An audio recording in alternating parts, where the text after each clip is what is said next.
Hello বন্ধুরা, welcome back আবার আমাদের চ্যানেলটিতে। আশা করি তোমরা সবাই ভালো আছো, আর তোমাদের ভালোবাসা আমিও ভালো আছি। আর এখন হচ্ছে তোমাদের সবাইকে বলার টাইম হচ্ছে গুড আফটারনুন। তো হচ্ছে কি এখন দুপুরে লাঞ্চের টাইম। তোমরা কে কে লাঞ্চ করেছো একটু জানিও। আমি এখন মাকে দুপুরবেলায় খেতে দিয়েছি। তো মা ভাত খাচ্ছে, যেহেতু মাছ দিয়ে খাচ্ছে, মা তো চোখে ভালো থাকে না, তাই মা পাশে আজকে যেহেতু সুযোগ আছে, আজকে ফার্স্ট টাইমে, অন্যদিন তো বাড়িতে থাকতে পারি না, কিন্তু আজকে বাড়িতে আছি, তাই পাশে শুয়ে আছি। তো শুয়ে শুয়ে তো এমনি ভালো লাগছে না, তাই ফোনটা নিয়ে ভাবলাম একটু ভিডিও করি, তোমাদের সঙ্গে বক বক করি। আর এই দেখো আমার মা ভাত খাচ্ছে। মা, ও মা, মা তাকাও, ভাত খাচ্ছ? ভালো লাগছে? খাও। কি দিয়ে খাচ্ছ? মাছ দিয়ে খাচ্ছ? আজকে কে রান্না করেছে জানো? তোমার ছোট মেয়ে। বাপি গেছিল কালকে, বোন রান্না করে পাঠিয়ে দিয়েছে, খাও।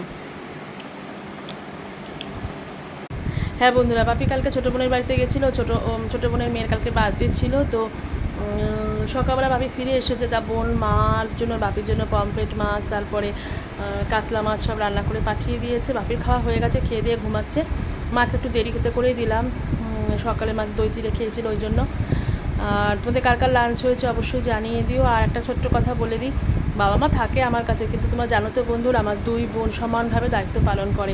এই অনেকের বাড়িতে দেখি না বাবা মা ঠেলাঠেলি লাগে, আমাদের কিন্তু একদমই সেরকম না। ফিজিক্যালি থাকে আমার কাছে, ফিজিক্যালি আমি দেখতে পারি, কিন্তু দুই বোন হার্ট অ্যান্ড সোল চেষ্টা করে বাবা মাকে কতটা ভালো রাখা যায়। মেজো বোন তো ওর বাড়িতে যখন আমি যাই, ও তো সেই থাক টিফিন বক্সে 4 পদ 5 পদ রান্না করে করে পাঠিয়ে দেয়, যেগুলো বাপি বা মা ভালো খায়। আর ছোটো বোনের তো বাড়ি মোটামুটি কাছে আছে আমার বাড়ি থেকে, তো মাঝে মাঝে রান্না করে দেয়। তো এটাই বলা, সবসময় যে সবাইকে সেভাবে মানে করতে হবে বা দেখতে হবে সেরকম অসুবিধা থাকলে নাও করতে পারে, কিন্তু এটাই হলো বাবা মার প্রতি টান বা ভালোবাসা। তো যাই হোক, একটু জ্ঞান দিয়ে ফেললাম, জ্ঞানের সুযোগ তো পেয়েছে, একটা চ্যানেল আছে আমার, বক বক অনেকেই শুনতে ভালোবাসে।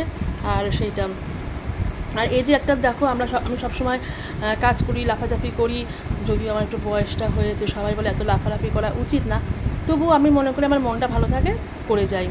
যাই হোক, আর এই সব কিছু সত্যি কথা বলতে কি, বাবা মা আমার কাছে রয়েছে, আমি একটা এক্সট্রা পাওয়ার, আমার এনার্জি।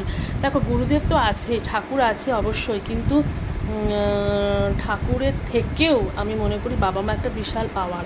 যদিও মা সেরকম আগের মতন আমাদের অতটা সবসময় চিনতে পারে, কথা বলতে পারে, সব কিছু মার সঙ্গে শেয়ার করতে পারে তা না, তবু যেখানেই যাই না কেন বাড়িতে আসলেই মনে হয় যে মা তো আছে, এটাই আর কি।